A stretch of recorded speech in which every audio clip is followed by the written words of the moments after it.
Hello everyone, welcome back to Oman academy. यहाँ मैं आप लोगों को करा रही हूँ एसएससी जीडी के प्रीवियस ईयर क्वेश्चन और उसका मैं जीके और जीएस वाला पार्ट देख रहे हैं, साथ में देख रहे हैं अन्य इंपॉर्टेंट तथ्य, जिससे ये वीडियो काफ़ी इंपॉर्टेंट हो जाती है। और ये जो तथ्य हैं और ये क्वेश्चन है, ये अगली परीक्षाओं में पूछे जाने की प्रबल पॉसिबिलिटीज़ रहेंगी, इसलिए वीडियो को लास्ट तक जरूर देखना। वीडियो अगर अच्छा लगे तो वीडियो को लाइक कर देना, फ्रेंड्स में शेयर कर देना, चैनल को सब्सक्राइब करके बेल आइकन प्रेस कर देना, जिससे सभी वीडियो आपको टाइम से मिलते रहें।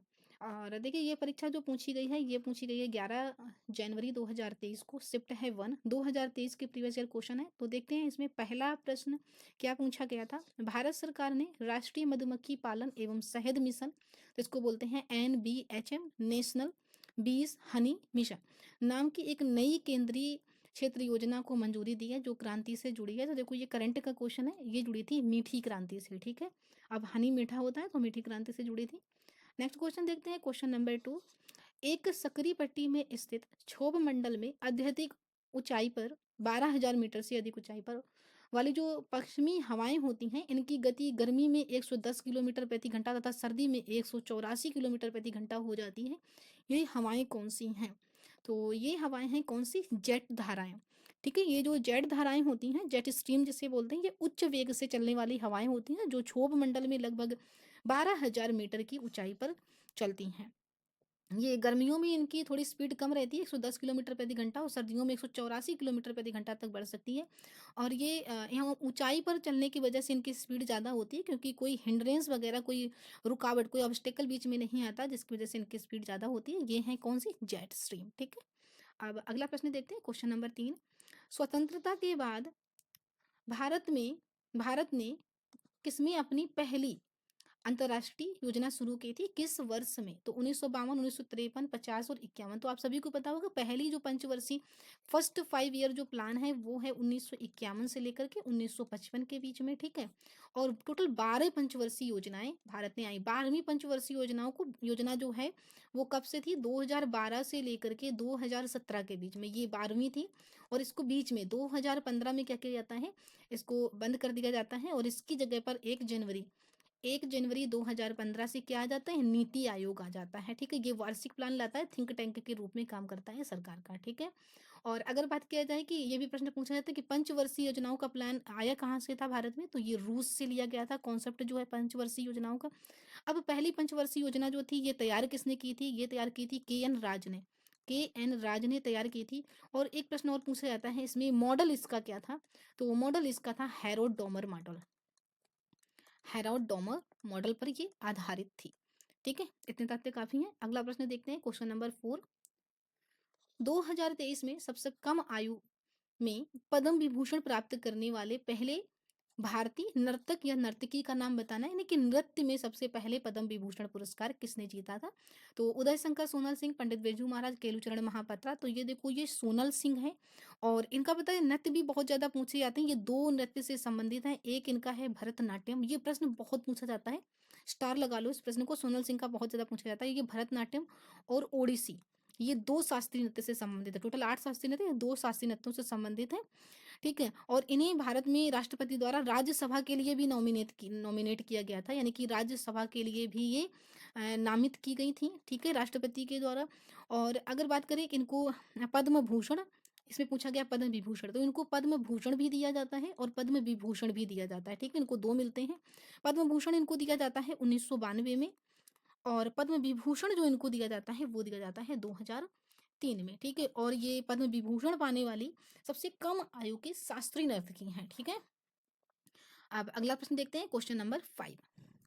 कैल्शियम कार्बोनेट का रासायनिक सूत्र क्या है? तो सी ए सी ओ थ्री कैल्शियम कार्बोनेट का फॉर्मूला है। CaCO3 होना चाहिए यहाँ पर, तो ये हो जाएगा आंसर CaCO3, कैल्शियम कार्बोनेट। ठीक है, कैल्शियम कार्बोनेट जो होता है, ये क्या होता है? इसका सूत्र CaCO3 होता है। कच्चे माल के रूप में इसको बुझा हुआ चूना भी बोलते हैं। ठीक है, बुझा हुआ चूना भी कहते हैं। अच्छा, ये पता है, ये पानी की बुझा हुआ चूना, सॉरी, इसको अगर पानी में डालते हैं तो ये जलता है। ठीक है, पानी के साथ मिलकर के इसका क्या होता है? ज्वलनशील प्रक्रिया प्रारंभ होती है, तो कार्बन डाइऑक्साइड का उपयोग करके प्राप्त किया जाता है। ठीक है, और इसको कैल्शियम सप्लीमेंट के रूप में भी लिया जाता है। बहुत सारे तथ्य हैं, इतने काफी हैं। अगला प्रश्न देखते हैं, क्वेश्चन नंबर 6। किस विटामिन को थायमिन के नाम से जाना जाता है? थायमिन के नाम से किसे जानता है? तो देखते हैं, इसमें विटामिन बी को बी कॉम्प्लेक्स भी बोला जाता है। तो बी कॉम्प्लेक्स के नाम से किस विटामिन को जाना जाता है? विटामिन बी को जाना था। विटामिन जो भी बोले। अब इसके सारे नाम देख लेते हैं। देखो बी2 को बोला जाता है क्या? राइबोफ्लोविन। राइबोफ्लेविन राइबोफ्लेविन बोला जाता है। विटामिन बी3 को क्या बोला जाता है? इसको बोला जाता है नियासिन। ठीक है। विटामिन बी1 जो होता है इसको बोला जाता है थायमिन, और कंप्लीट विटामिन बी को भी थायमिन बोल दिया जाता है। और विटामिन बी12 जो होता है इसे बोला जाता है कोबालिन। कोबाल्विन या कोबालिन, कोबालिन। ठीक है, कोबाल्विन या कोबालिन। ठीक है, तो ये हो गए विटामिन। तो इसमें आंसर क्या हो जाएगा इसका? ये हो जाएगा बी1। बी1 को थायमिन बोला जाता है। अगला क्वेश्चन देखते हैं, क्वेश्चन नंबर 7। अक्टूबर 2022 में मेघालय के राज्यपाल के रूप में शपथ किसने ली थी? करंट का क्वेश्चन है ये। उस समय किसने ली थी? वी डी मिश्रा ने ली थी। तो अभी की आपको पता ही होगा करंट के क्या है क्वेश्चन। अगला देखते हैं क्वेश्चन नंबर 8। गांधी इरविन समझौते पर किस वर्ष हस्ताक्षर किए गए थे? तो सभी को पता होगा गांधी इरविन समझौता होता है कब? 1931 में। अब अगर डेट की बात की जाए, डेट बहुत पूछी जाती है, डेट याद रखना 5 मार्च 1931 को। महात्मा गांधी, इसमें कौन कौन होते हैं? गांधी होते हैं और लॉर्ड इरविन के बीच में समझौता होता है। ठीक है, तो महात्मा गांधी और इरविन इसने पहले से लिखा है, तो इस क्वेश्चन में इतना काफी है। आगे देखते हैं क्वेश्चन नंबर 9 देखते हैं। एक बजट दस्तावेज जो किसी विशेष वित्तीय वर्ष के लिए सरकार की राजस्व प्राप्तियों और राजस्व व्यय से संबंधित है, क्या कहलाता है? तो ये क्या कहलाता है? क्वेश्चन 9 का हो जाएगा राजस्व बजट। राजस्व बजट जो होता है ये राजस्व प्राप्तियां और राजस्व व्यय से संबंधित होता है। ठीक है, अगला प्रश्न देखते हैं क्वेश्चन नंबर 10। भारतीय संविधान में अंतिम अनुच्छेद की संज्ञा किसकी दी जाती है? मई 2022 तक पूछा जा रहा है, अभी भी ये आंसर ऐसे ही रहेगा। तो मैं पूरा बता देती हूँ। देखो मूल संविधान की अगर बात करें, ठीक है, और इधर करें करंट यानी कि वर्तमान की, तो अनुच्छेद की बात करें तो इस समय भी 395 अनुच्छेद थे, इस समय भी 395 अनुच्छेद मूल है ना। लेकिन अगर टोटल बात करिए तो 450 प्लस है। अगर कभी 395 का ऑप्शन ना आए तो आप 450 भी कर सकते हैं। वैसे मूल संविधान अभी भी 395 ही है, उसमें ए बी सी सब पार्ट करके जोड़ा गया है।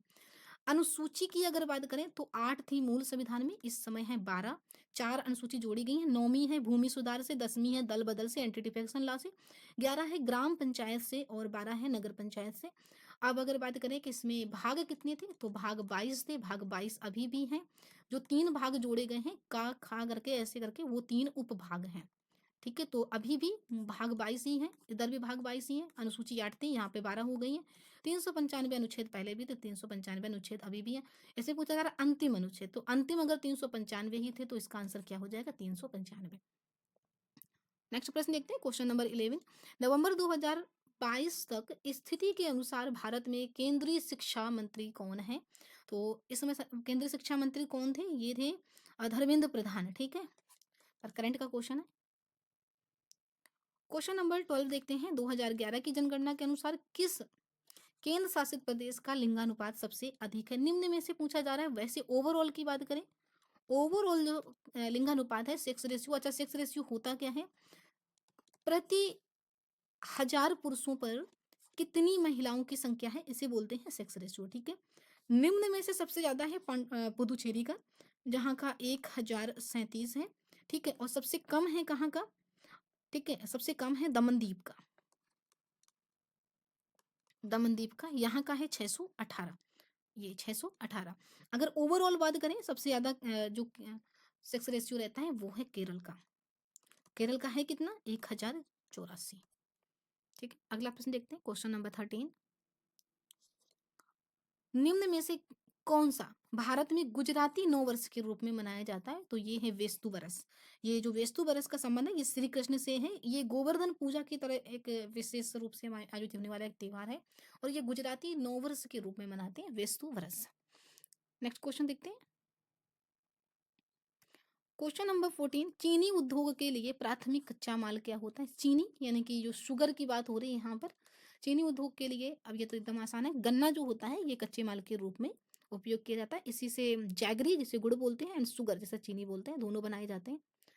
क्वेश्चन नंबर 15 देखते हैं। निम्नलिखित में से किस शास्त्रीय नृत्य की जो शुरुआत हुई थी वो 16वीं शताब्दी में हुई थी, और किसने की थी? वैष्णव संत महापुरुष शंकरदेव ने। तो आपसे कोई पूछे कि शंकरदेव ने किस नृत्य की शुरुआत की थी, तो आप बताइएगा सत्रिया। अब सत्रिया कहाँ का शास्त्रीय नृत्य है? सत्रिया है असम का, सबसे नया है, 8वां है। भारत में कितने शास्त्रीय नृत्य है? 8 है। ठीक, कुचिपुड़ी कहाँ का है? ये है आंध्र प्रदेश का। ठीक है। ओडिसी नाम से पता चल रहा है उड़ीसा का, मणिपुरी नाम से पता चल रहा है मणिपुर का है। केरल के 2 शास्त्रीय नृत्य मैं कई बार बताती हूँ, कथकली कली और मोहिनी अट्टम, ठीक है? मोहिनी अट्टम, ये दोनों कहाँ के हैं? केरल के हैं। और इसके बाद में कथक कहाँ का है? यूपी का जो शास्त्रीय नृत्य है वो है कथक, और तमिलनाडु का जो शास्त्रीय नृत्य है उसे बोलते हैं भरतनाट्यम। ठीक है, याद कर लेना, इसमें एक प्रश्न जरूर पूछा जाता है। भरतनाट्यम और मोहिनी अट्टम लास्ट शैली से संबंधित है, ये भी प्रश्न पूछा गया है। तो इनसे संबंधित जो नृत्यांगनाएं हैं उन्हें भी देख लीजिएगा, और किस नाम को किस तरीके से जाना जाता है उसे भी थोड़ा देख लीजिए, यहाँ से क्वेश्चन बनते हैं। अगला क्वेश्चन देखते हैं, क्वेश्चन नंबर 16, मोहन बागान एथलेटिक्स क्लब किस शहर में स्थित है? तो मोहन बागान एथलेटिक क्लब स्थित है कहाँ पर? कोलकाता में। क्वेश्चन नंबर 16 का आंसर क्या हो जाएगा? कोलकाता। और अगर इसकी बात करें कि मोहन बागान की जो स्थापना हुई थी वो हुई थी 1889 में, ठीक है, 1889 में। नेक्स्ट क्वेश्चन देखते हैं, क्वेश्चन नंबर 17, फीफा विश्व कप 2022 की मेजबानी किसने की थी? तो ये की थी कतर दोहा, ठीक है। अगला प्रश्न देखते हैं, इसमें अर्जेंटीना विजयी रहा था, और फर्स्ट और दूसरा रहा था बहरीन, ठीक है। अब अगला प्रश्न देखते हैं, क्वेश्चन नंबर 18, देश के राष्ट्रपति को उनके पद से हटाने को किस रूप से जाना जाता है? तो ये जाना जाता है महाभियोग प्रक्रिया। अब ये किस आर्टिकल से संबंधित है? ये आर्टिकल 61 से संबंधित है। और भारत के जो 2 सदन है, किसी भी सदन में, लोकसभा सदन में या उच्च सदन राज्यसभा सदन में, किसी भी सदन से राष्ट्रपति के महाभियोग की प्रक्रिया की शुरुआत की जा सकती है। बस 14 दिन पहले इनको इन्फॉर्म करना होता है राष्ट्रपति को, और संविधान का अतिक्रमण, संविधान के कारण ही केवल इनको हटाया जा सकता है संविधान से, इनके पद से। क्वेश्चन नंबर 19 देख लेते हैं, निम्नलिखित में से यूनानी यूनानी शासकों में से किसने मेगास्थनीज को चंद्रगुप्त मौर्य के दरबार में भेजा था? तो ये भेजा था किसने? सेलुकस निकेटर ने। किसके दरबार में भेजा था? चंद्रगुप्त मौर्य के दरबार में। अब मेगास्थनीज से एक क्वेश्चन याद रखना कि इनकी एक पुस्तक है इंडिका, जो इन्होंने लिखी थी, ठीक है। अगला क्वेश्चन देखते हैं, क्वेश्चन नंबर 20, जो कि लास्ट है इस वीडियो का, विरासत का अधिकार, राइट ऑफ इनहेरिटेंस, किस ओर ले जाता है? तो ये ले जाता है भूमि का विभाजन। क्वेश्चन नंबर 20, उत्तराधिकार के अधिकार के कारण क्रमिक पीढ़ियों के बीच जो भूमि का छोटे छोटे टुकड़ों में विभाजन हुआ है, इसी को बोलते हैं विरासत का अधिकार, ठीक है। आज़ादी के बाद देश में संस्थागत सुधार लाने के लिए जमींदारी सहयोग और जमींदारी उन्मूलन जैसी आदि जो प्रथाएं थी उनको प्राथमिकता दी गई है। तो इस वाले वीडियो से इतने तथ्य बनते थे, तथ्य और प्लस क्वेश्चन मैंने इसे पूरे देख लिए, और मिलते हैं नेक्स्ट वीडियो में। अगर वीडियो अच्छा लगा है तो लाइक कर दो, और शेयर कर दो, चैनल को सब्सक्राइब करके बेल आइकन प्रेस कर दो, जिससे डेली वीडियो जो अपलोड कर रहे हैं उनका नोटिफिकेशन आपको टाइम से मिल जाए। मिलते हैं नेक्स्ट वीडियो में। Thank you for watching.